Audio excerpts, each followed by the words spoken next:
the macro, we're the micro. We should be, there's a symbolism there. There's a relationship. You know, with the earth being 70% water, salty water. Our blood is like that salt. So we need that salt. We need natural salt. Okay? Fat. That's another one. It's a big one. Because the thing is like, oh, how much calories, how much fat? We need fat.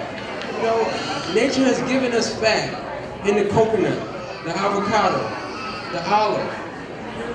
They're natural sources of fat, and the fat is going to feed our brain. We need oils, but oils are extremely sensitive. They're sensitive to light. They're sensitive to heat. So to eat something deep fried is one of the highest sins.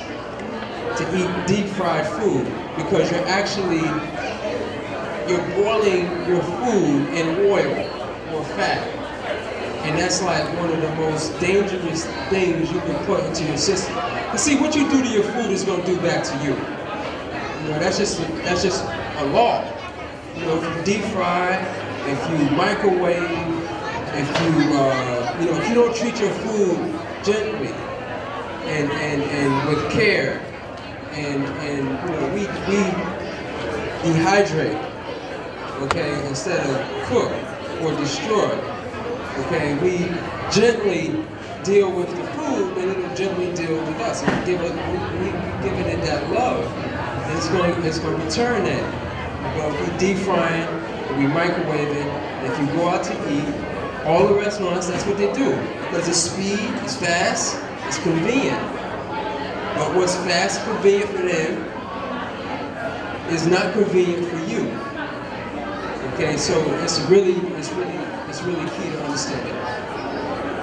I don't know what now with the raw food kitchen, one of the things that I mentioned is dehydrated, and that's like the raw food oven. Okay, so we use it in ways not just to dehydrate, but we heat things up. Yes, we can heat stuff up gently. It has a fan. It has like a little temperature thermocouple where it heats up. And it's like gently blowing warm air. And so things may, you know, it may take 2 days. Definitely it's going to take, you know, a couple of hours. But see, we have a whole concept of time. Because like when we make our bread, you know, it's like a 3-4 day process. We have to soak for 12 hours.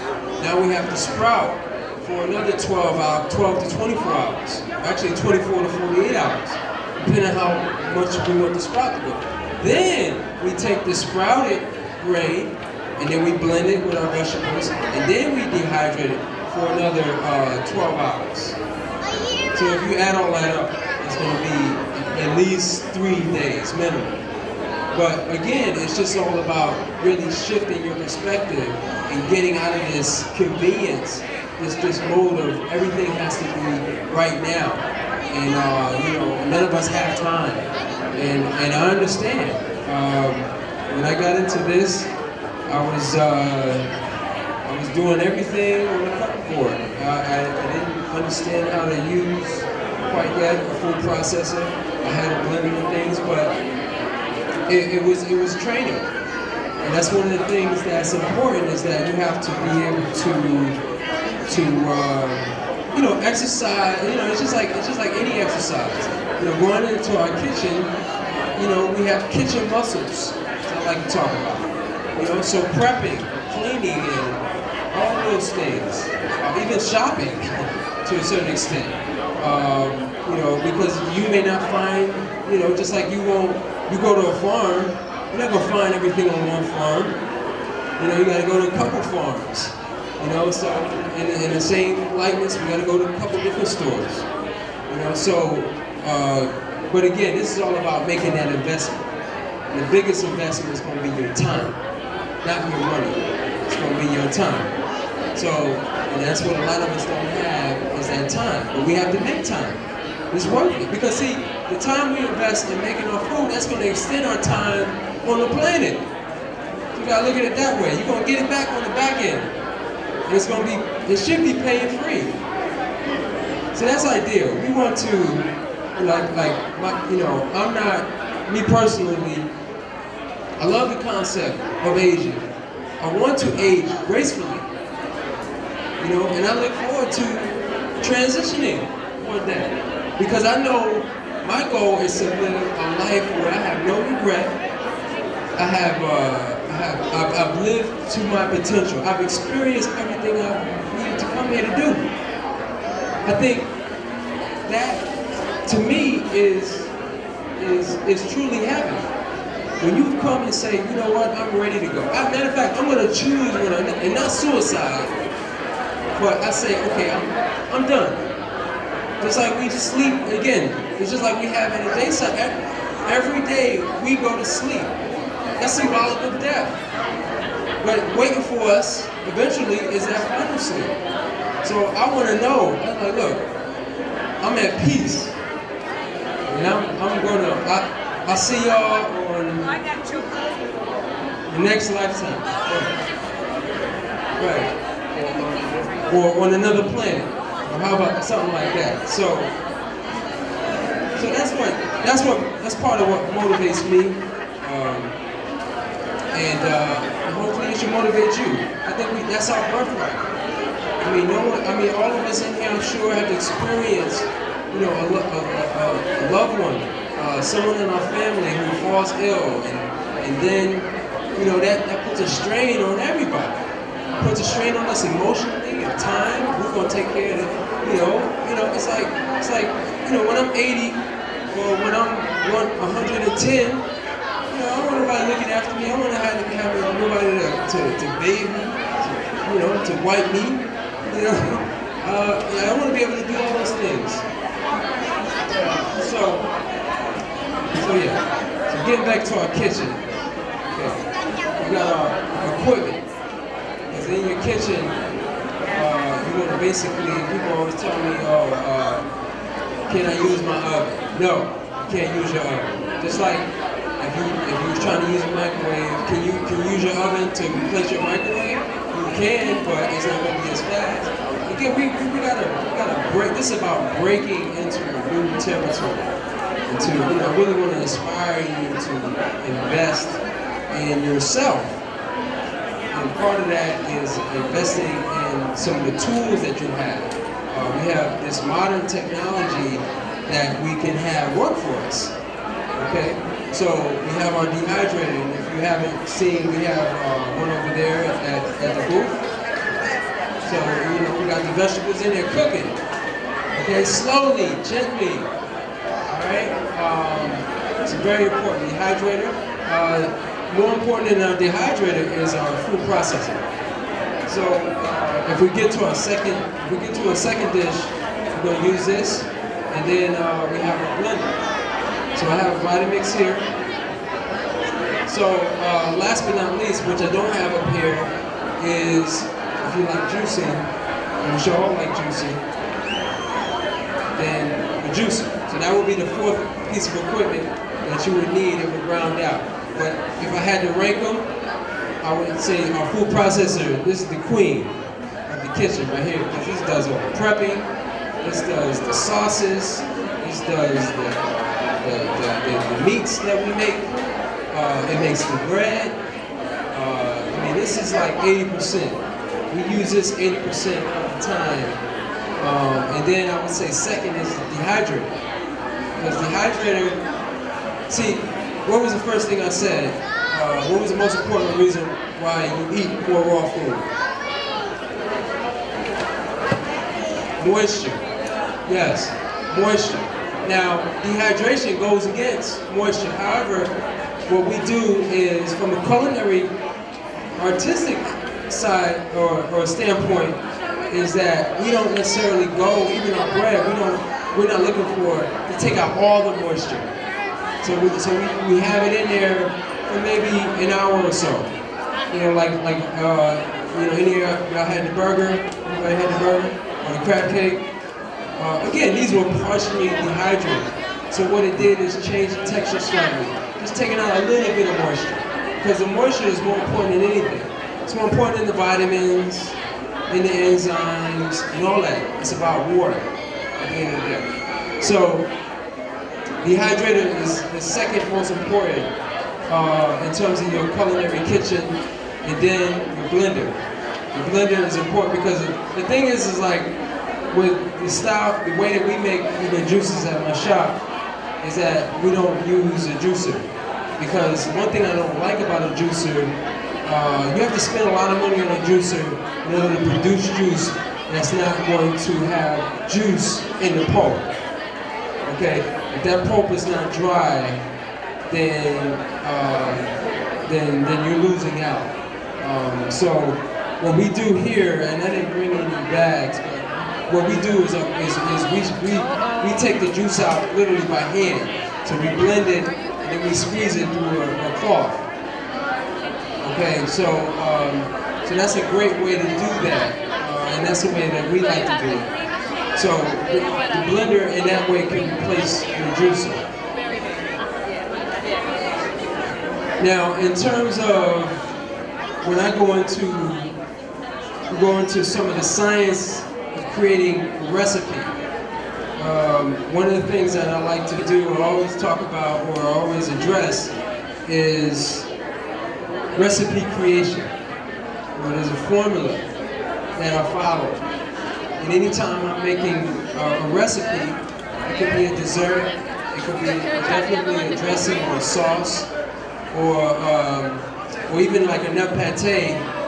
There's something elemental about each recipe that gives it its thing that you like. So essentially it comes down to what I consider the 5 taste sensations in the mouth. And I always turn it back on the audience and say, what are those 5 taste sensations that we recognize in our mouth? We got salt, sweet, sour, bitter, and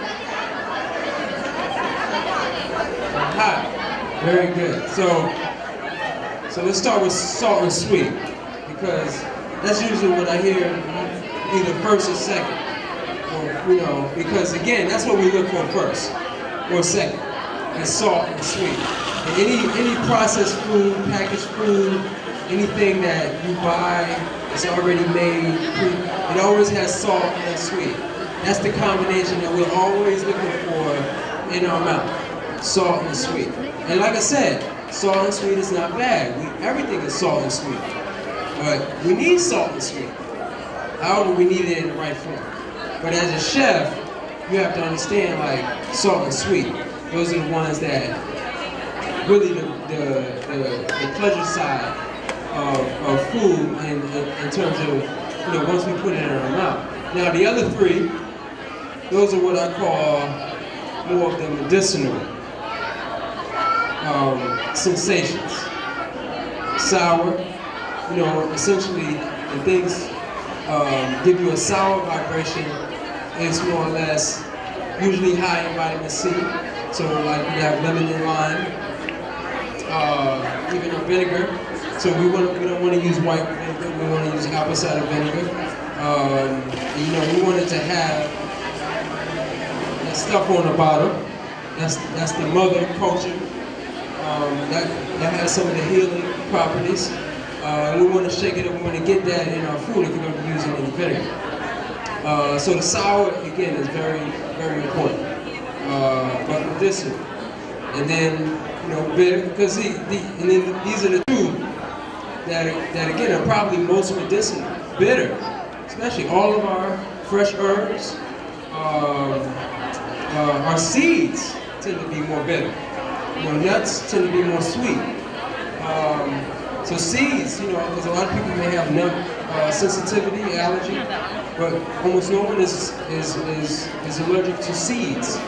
So seeds are generally more beneficial from a nutritional standpoint, but tend to be more bitter. They're not as sweet. And then, of course, my favorite is hot. The hot gets the circulation. And one of the things that I use is one of my biggest secrets is have hot pepper, and we don't use, a lot of times we're just using it not to make it spicy, but just to give it what it has is flavor. See, the more sweet something is, really the less flavor it has. When we're tasting flavor, we're tasting bitter, we're tasting hot. Again, and then under hot is also pungent.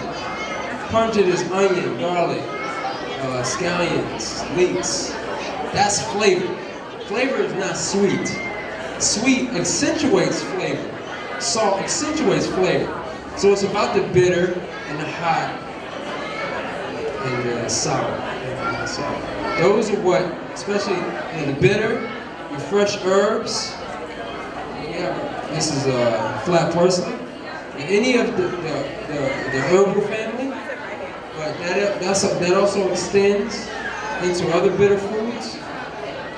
And then of course our hot. Our hot is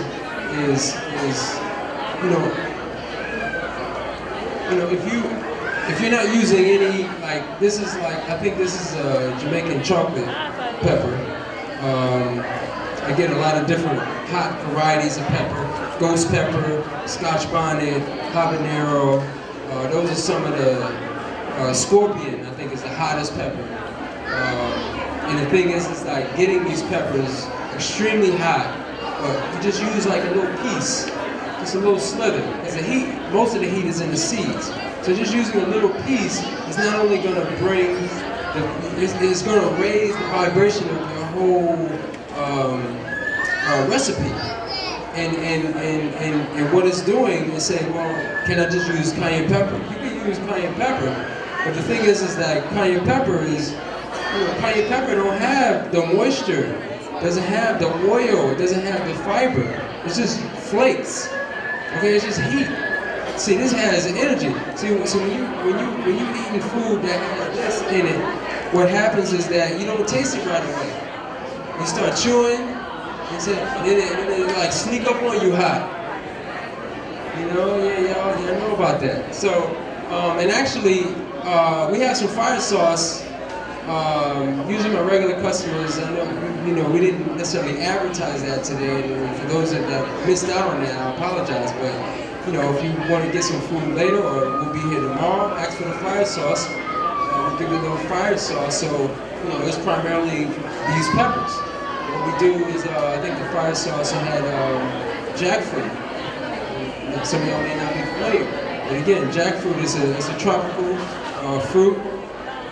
It's delicious. So the peppers are that rounds out the 5.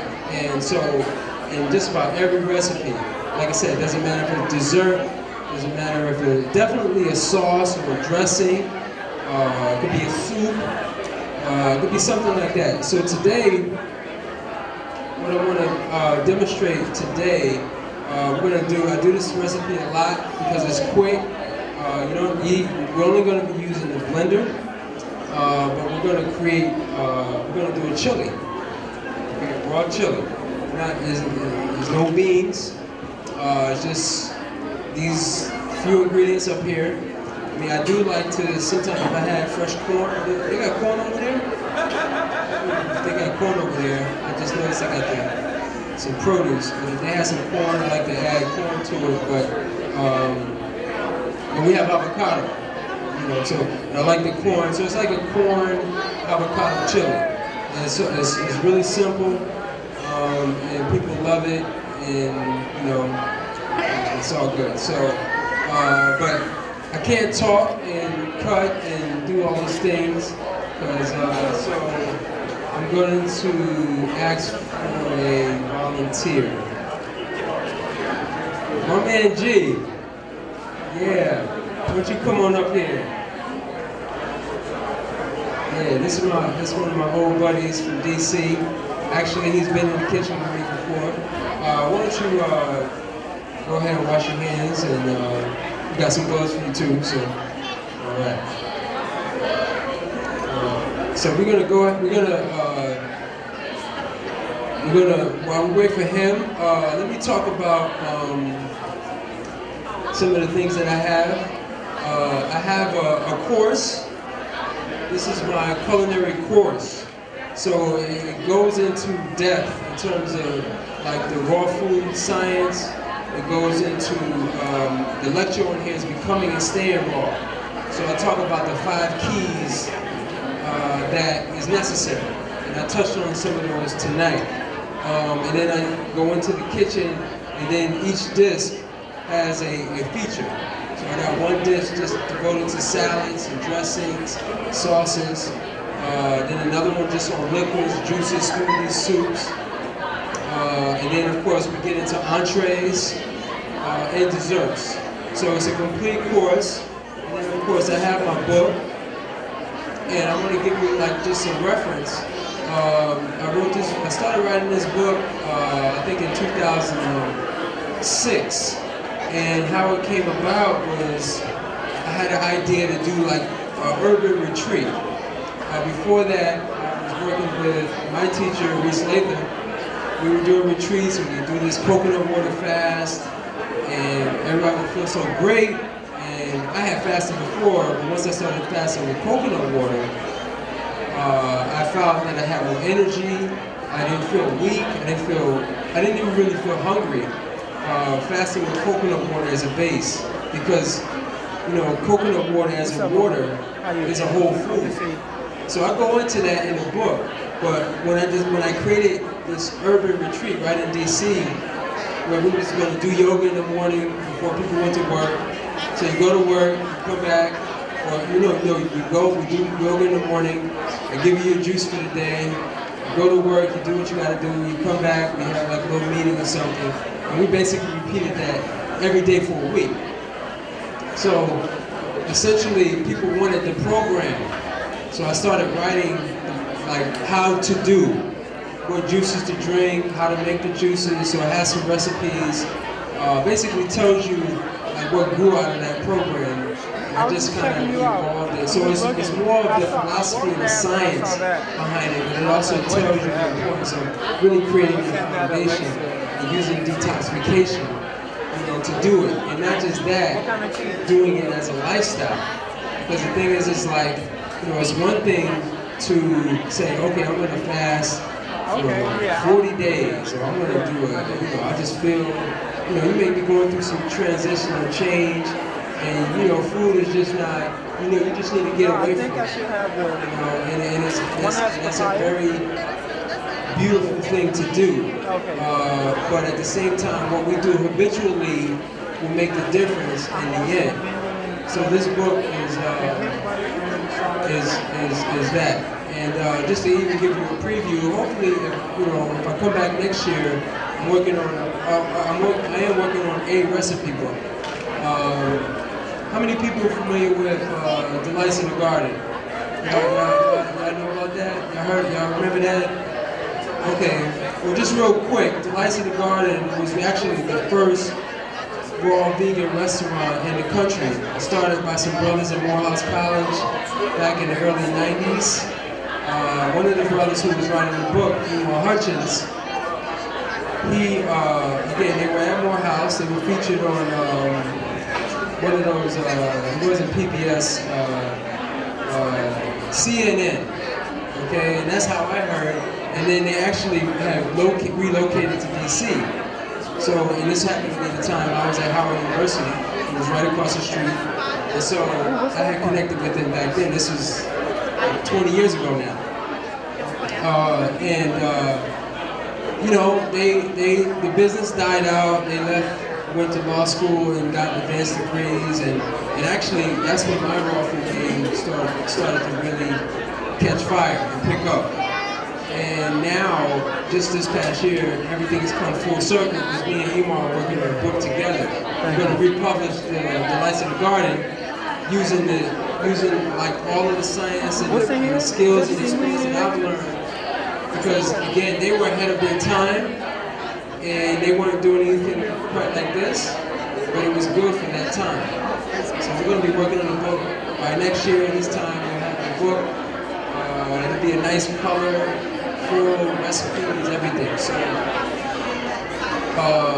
but what we're gonna do before we get into the recipe, I just want to like I wanna do a special on our website. It's $65 for both of these. So today, if you get both of these today, $50 for both. So we're only doing that today and tomorrow. $50 for both. So if you want to get that. The other thing I mentioned, the juice cleanse. We actually do ship 3-day juice cleanse. And actually Richmond is for those of you who live here that don't want to get a 3-day juice cleanse, we can ship it out to you. It's overnight, and we can do the. Normally it's over $100, and we can do it for $99. That includes the shipping and everything. So if you want to do that, you want to sign up for that, we can get your information later. But definitely take a brochure, and it'll tell you all about answer all your questions. All right, ready for you. Some words. Okay, so the first thing with our recipe.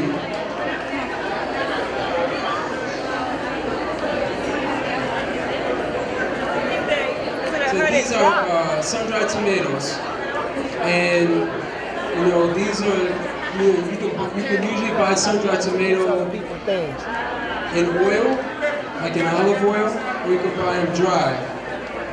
And either way, it'll work. Typically, when we have to use a sun-dried tomato in our food processor, usually better if they're in oil because they're easier to break down. But in our blender, it's not going to matter. So we're going to go ahead and empty out. We're going to go ahead and dump that in there.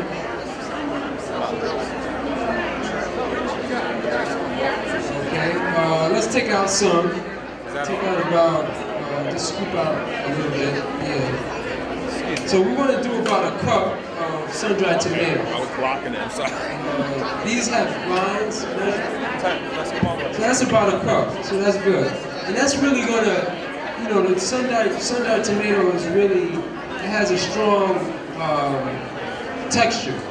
So that's going to give us like that texture for our chili. All right, next what we're going to do is we're going to start to cut. So go ahead and peel this onion. Here's our knife. So we're going to put our onion. He's been out of practice, you see. I might have to jump in, you see. No, cut the ends. Yeah.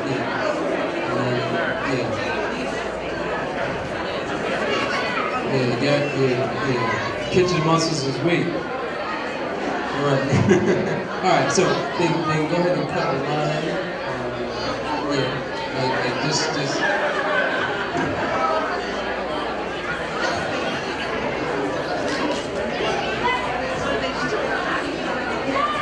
All right.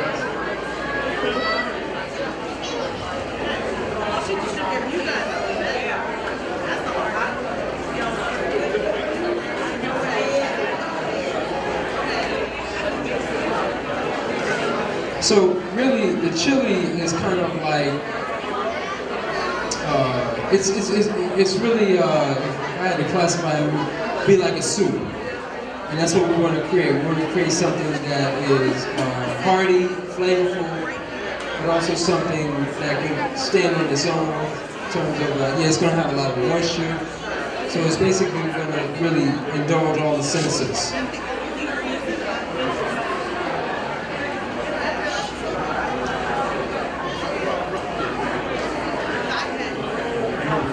Here, when we do our pepper, I'll do that.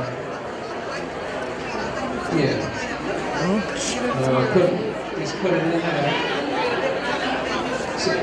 So we're going to put our bell pepper in. And one thing about our bell pepper, we don't want to just pluck the middle out with your hands. So all that's food. And we don't want to, And then do the other side.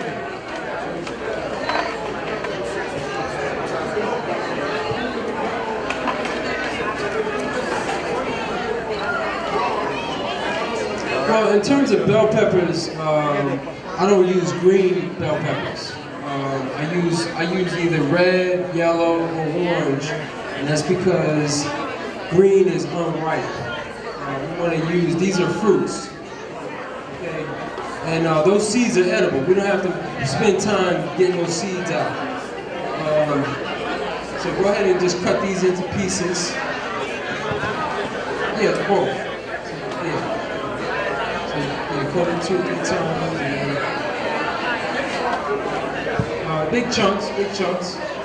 You know, we want our blender to do a lot of the work. We don't want to spend a lot of time at on the cupboard.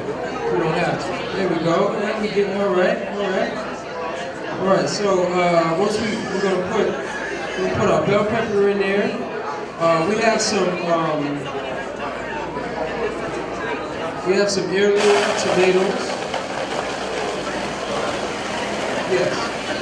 Now, one of the things I mentioned, or I didn't mention in terms of like food in general, one of the things, like if you ever go to a market and really, you know, true food doesn't replicate itself. Just like we all look different, we all have, you know, you could be from the same parents, but you come out looking different.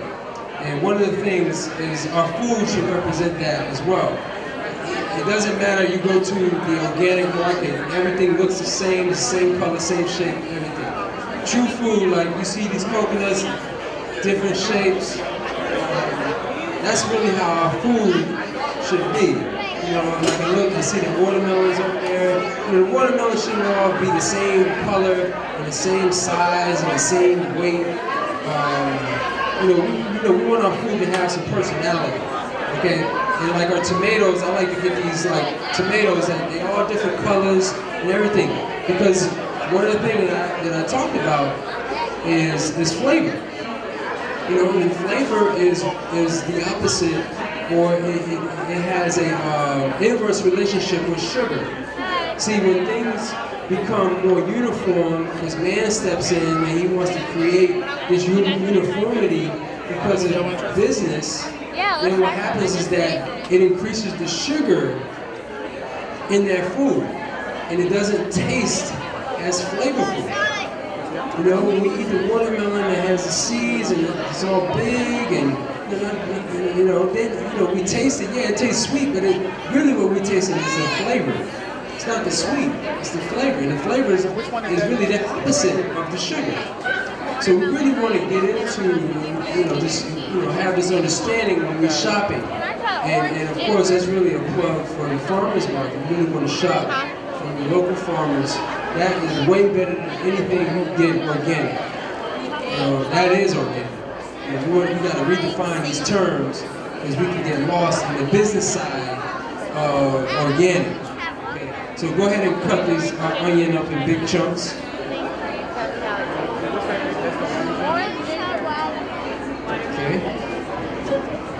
So we got our onion, so our bell pepper, that's obviously a sweet. Onion is a hot. We're gonna put some parsley. Now, usually in this recipe, I like to use cilantro, but parsley works with this as well. This tastes really, really good. And we're gonna push it down in there, create some more space. Push it pretty hard. Yeah. All right, so we're gonna do our parsley. Yeah, so take a little bit and just cut it in like 1 inch, 1.5 inches, 2 inch. Just cut it. Yeah. I like the watermelon ice with the orange. The whole thing. Yeah, see, that's the thing. So Herbs, we don't want to skimp. This is food. Okay, and not that we're going to eat a parsley salad, but we want to be generous. We want to really get into using lots of this stuff. We want to be eating lots of this stuff. This stuff is loaded with iron, and vitamin K, and calcium, all the things that everyone is deficient in. Yeah, and the stems too. Yeah, we don't throw it. That's food. That has moisture. That has energy. We want to put all that in there. So go ahead and grab that and stuff it in there.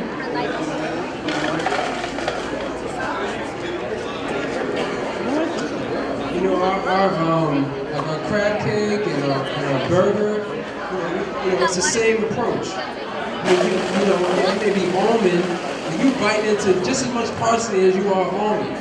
Because again, we understand the science of creating that balance. You know, so when we balance it nutritionally, we're also balancing the flavor. So you see how now understanding some of the basic science really allows you to be a better artist. Because if you understand this thing, you know, nuts being acid, herbs being alkaline, you want to eat balance. You don't want to be, you definitely don't want to be too acidic, and you necessarily don't want to be too alkaline either. You know, yes, it may be better to be alkaline than be acidic, because acidic you may be jumpy or jittery or angry or hostile.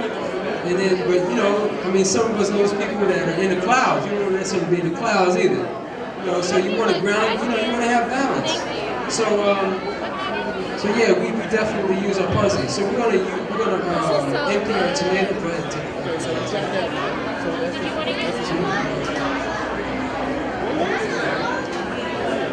Just about half. So again, our tomatoes, and then, you know, these tomatoes you can eat. You know, these are fruits. And you know, tomato, you should be able to eat it, and it tastes like you know, I've always had the experience where you eat the tomato, you're like, wow, that is delicious. You know, because again, the tomato, just to cover it, you know, because we got our bitter parsley, we got our hot.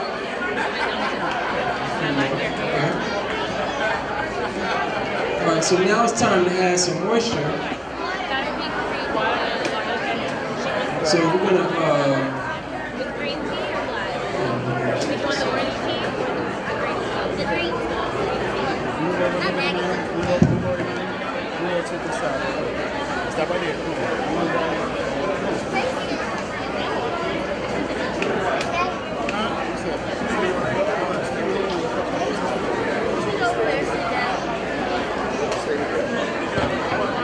Probably about a cup. Oh, go ahead. I usually measure with my eyes. Go ahead. Wait, just start pouring.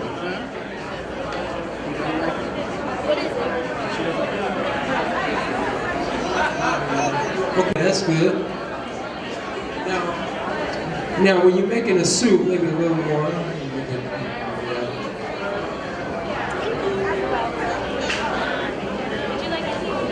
Okay. So typically with a soup, it's really a combination of oil and water. But typically, so it's very similar to a dressing.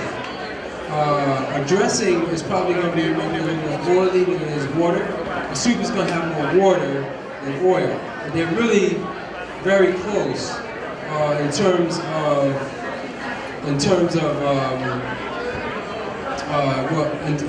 a soup. They're gonna have more water, but they're very close in terms of what goes into it.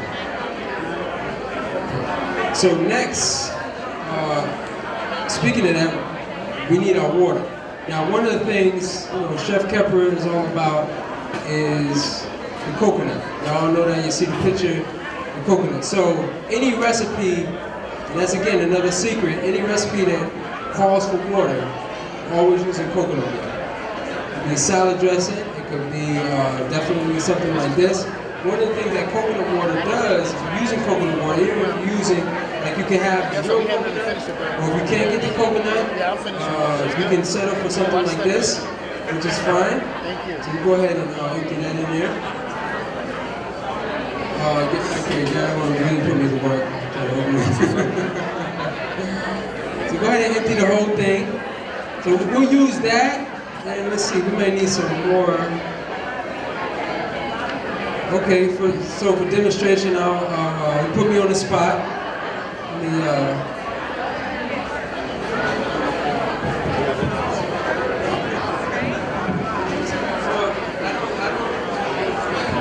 I don't suggest you try it like this at home. I've literally I've been cutting these things for years, thousands of coconuts. So if you ever come to a festival, there's some festivals where I'm chopping all day, but typically, let's see. Okay, coconut 101. All right, so your coconut. Now this is like, again, going back to nature. All right, we understand our first food, or our first food should be, is mama's breast. All right, that's our first, other than air. We don't even need to drink water. We can be on the breast. And for all of you women who want to, or have children, basically, well, around the world, most children are breastfeeding 5-6 years of life. And they slowly wean they slowly wean off of it. And the thing is like, really, this is Mother Nature's breast. You see the shape, you see that's like the nipple, and really, right here, there's a soft spot. So that is one relatively easy way to get into the coconut, is to sort of chop it, or you could even take a drill and drill it right down in that center. That's a soft spot right there. So that's really an easy way to sort of get into it. Now if it's a harder coconut, this coconut probably has a little bit of meat, and it has a little, because most people say, well, that doesn't look like a coconut. What about that brown hairy thing? This is the young coconut, so this is what will transform into the mature brown coconut that we may be more accustomed to. So the young coconut we want to have for the water. The mature coconut is what we want for the meat. So yes, it may have some water in there, but it's not necessarily as good as the water that's in here. Okay, so we want to get at it with this water. So that's one way to open your coconut. Now if you want to get at the meat, then you may have to use a cleaver, throw it on the ground. You want to crack it open. There's different ways to do it. Now the way I do it is a technique that I learned while I was in Brazil. In Brazil, there's probably 1 million coconut trees in Brazil, and using this technique, I guess it's something for demonstration purpose. You can see how I do it, and essentially, it's a pretty easy way if you have a good handle on a machete. So usually what I do, I like to cut a bottom. So like, you can sit it on the table. So I'm gonna do that first.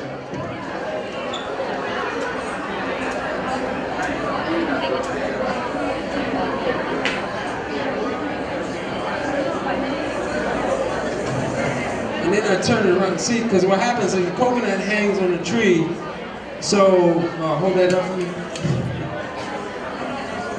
So really, the shell is lower, it's closer to here. So that's why you turn it around. Most people, you see them cutting it with a machete.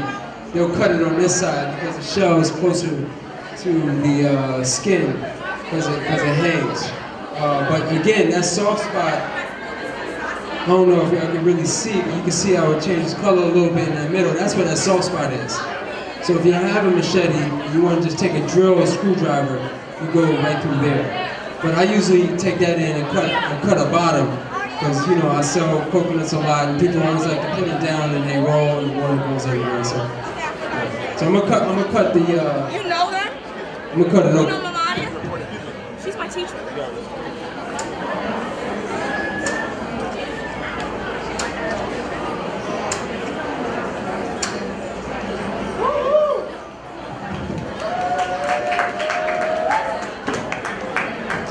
Thank you.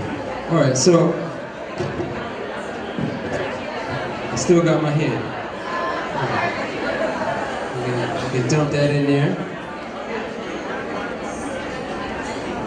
So again, looking at this coconut, you really should go from my mother's breast to Mother Nature's breast. And that can sustain us for the rest of our life, really. So, cool. So,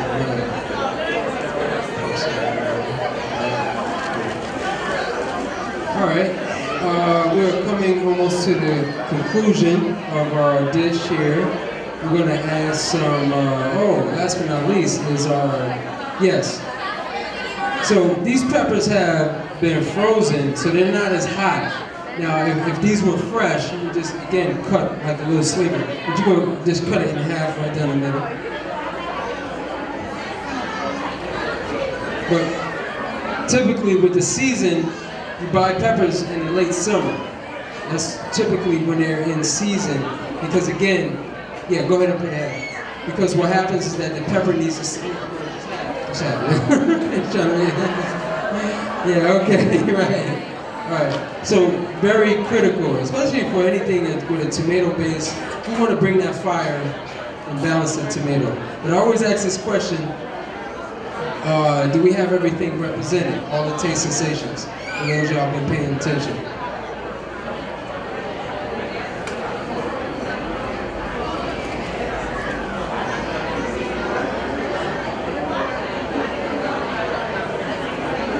Okay, so we got our hot is our onion and our pepper. Got our bitter, parsley. Got the sweet. But where's our sweet pepper? And where else is sweet coming from? We got coconut water and the tomato. What about the salt and the sour?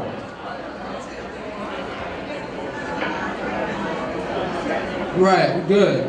Good, very good. Sun-dried tomatoes are usually salted. Okay, sometimes you could buy them unsalted, but typically I never have to add any additional salt to this dish. And what about the sour? Again, our tomato.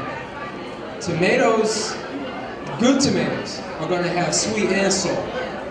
I mean, sweet and sour. Okay, and actually salt too. Tomatoes have natural sodium. So last but not least, we're going to add some spice. So we have our we have a ground cumin powder, and we have a chili powder. So we'll add a good amount. We're going to add like a tablespoon of each.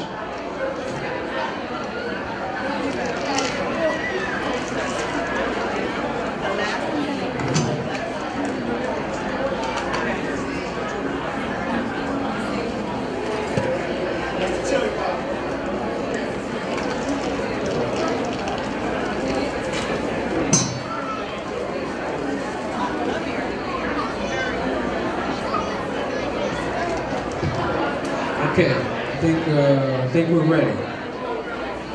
Okay, now one of the things that's real important for this dish is this Vitamix.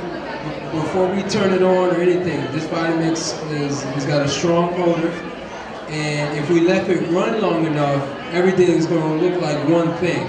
For chili, we want different. We still want to see the onion. We want to see the parsley. We want to see all the different colors represented.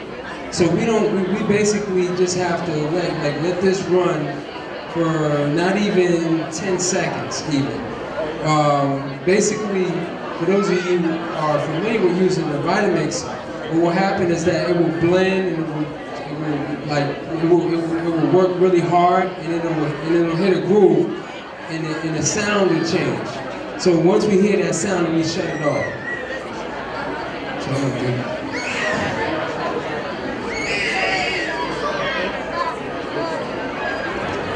So I like to put it on high. Now, quick note about the Vitamix. Let me turn it around.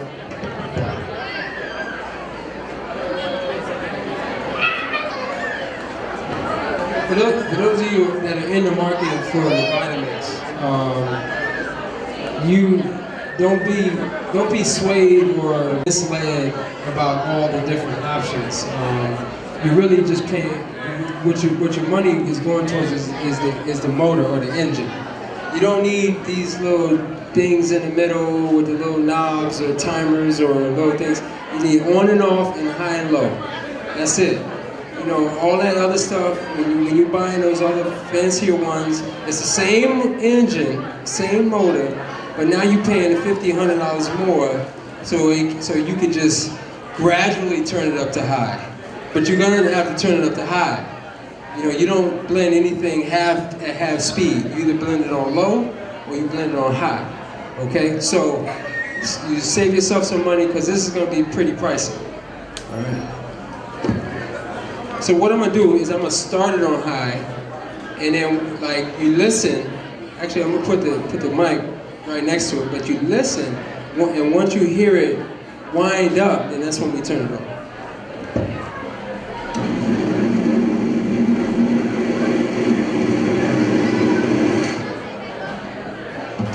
So you heard it winding up. We didn't even let it get there because I wanted everything to be represented. And we put a good amount of coconut water in there, probably more than what I normally would put, which is okay. Because, you know, coconut water, and that's one thing about the coconut water versus adding regular water. If we add regular water, it's going to water it down. If we add coconut water, it's going to enhance it. Okay, so that's true for especially any salad dressing, and definitely any soup.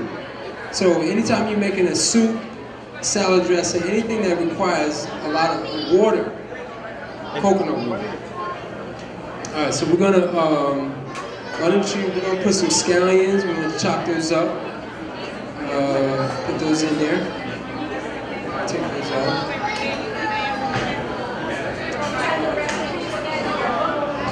No, there's the recipe live and direct. Cut them smaller. Yeah, smaller.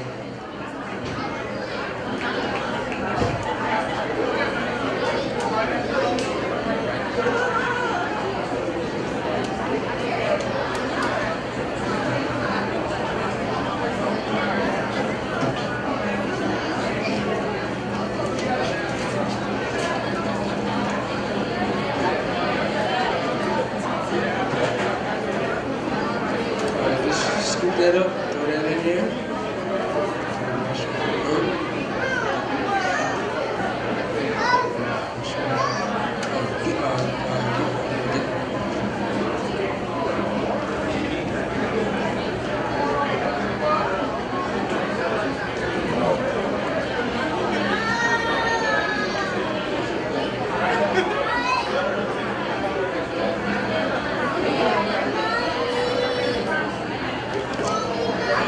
Again,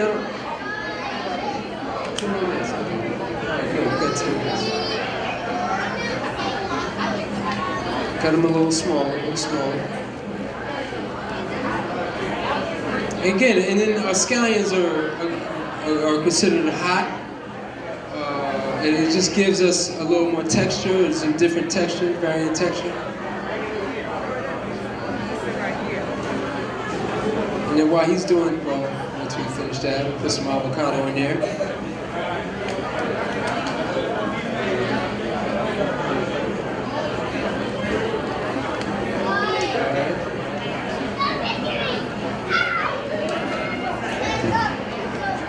Unless you want me.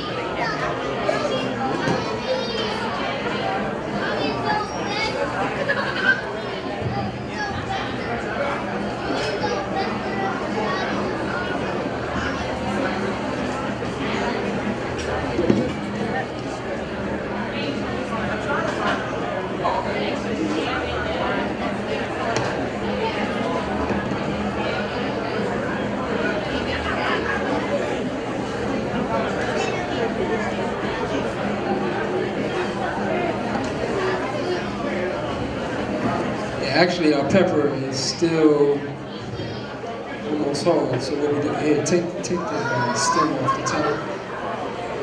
So what we're gonna do is just put it back in the blender. And we'll just add some tomatoes. So just gonna add that.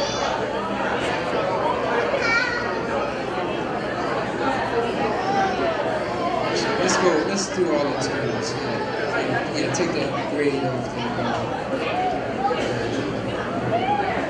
And then we'll we'll just.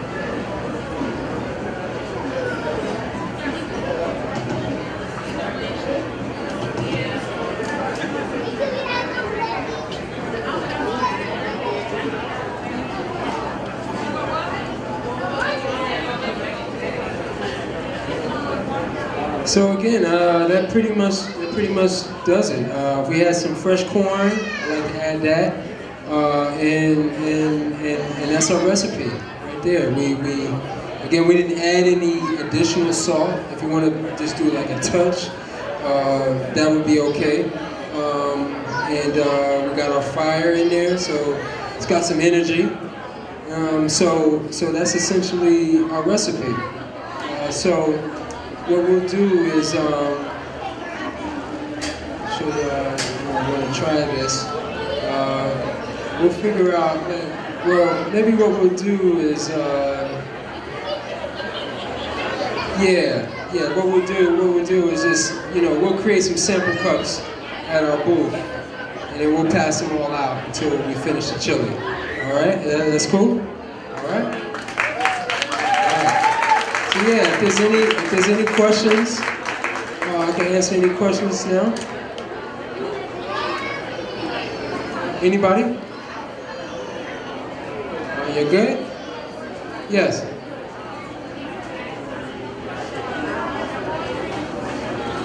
Check. Did you say you didn't eat beans? Unless I could sprout them. Because again, my thing is that if I'm not able to, if I can't just add water to it, and I can chew it and digest it, and it tastes good, then I shouldn't eat it. Because I do the lentil beans and the flaxseed together, make a powder, and put it in my smoothie and drink it. Well, again, in terms of the lentil.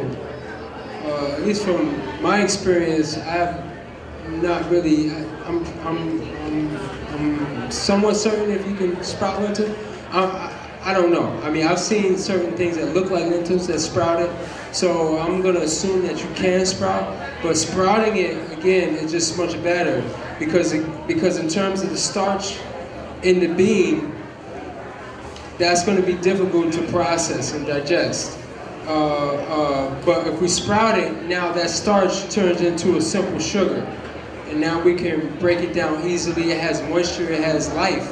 Where because really a bean is really like a seed. And if we ate too much seeds, that could be constipating. That could glue us up. And the thing is like if it doesn't have like some sort of sweet taste to it, or something that like for example, if I just eat an almond or a walnut, there's something that tastes that goes with my taste buds.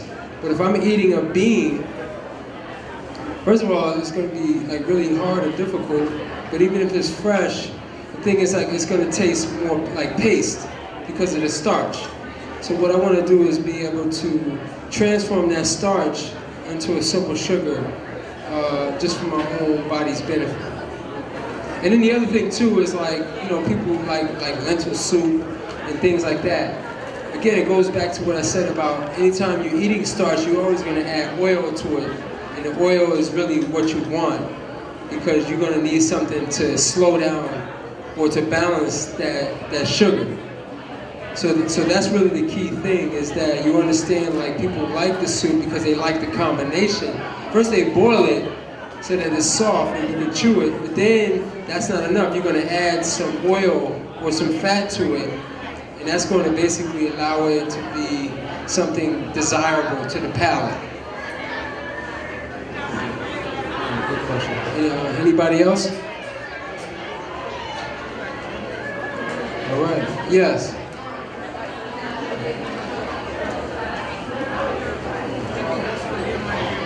I heard a lot of people say that you're not supposed to really eat, raw greens and raw, cauliflower, the things that make you cruciferous vegetables.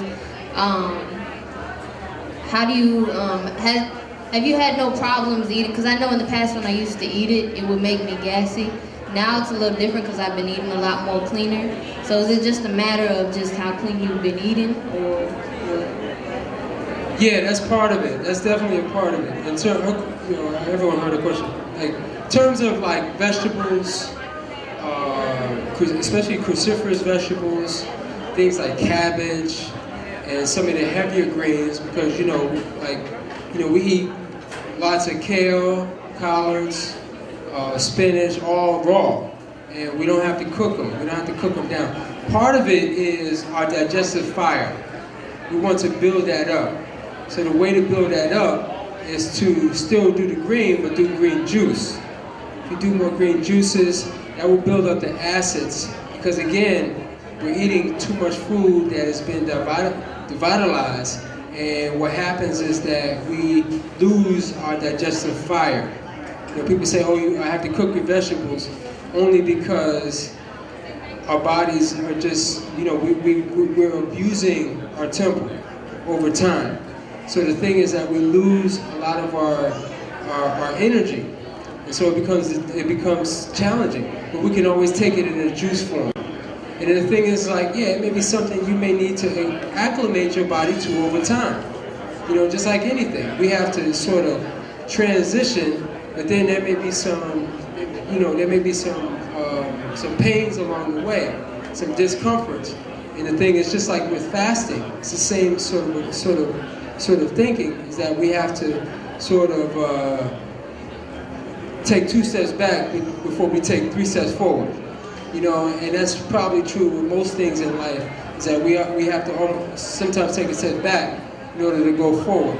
So with greens, but there is also some truth in terms of, it definitely, I say beyond a shadow of a doubt that we are fruitarian, meaning that fruit is our food.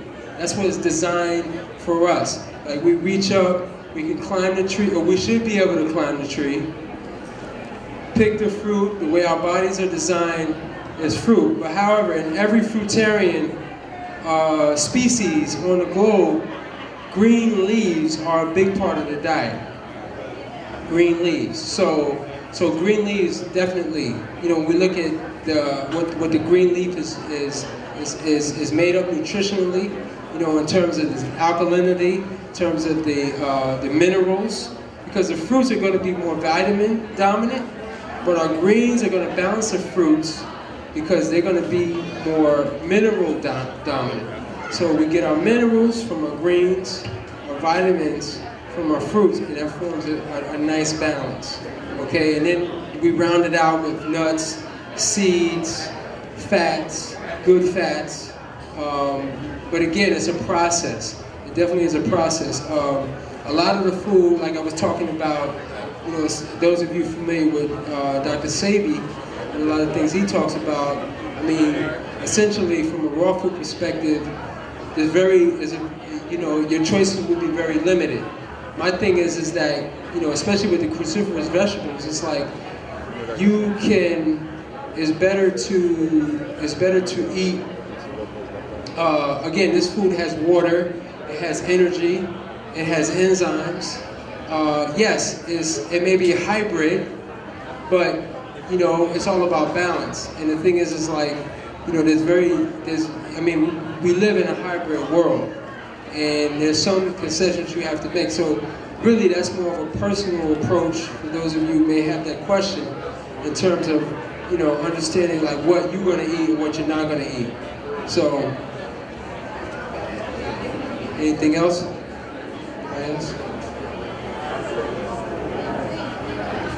All right, thank you. All right. Y'all give it up for Brother Khepra Anu.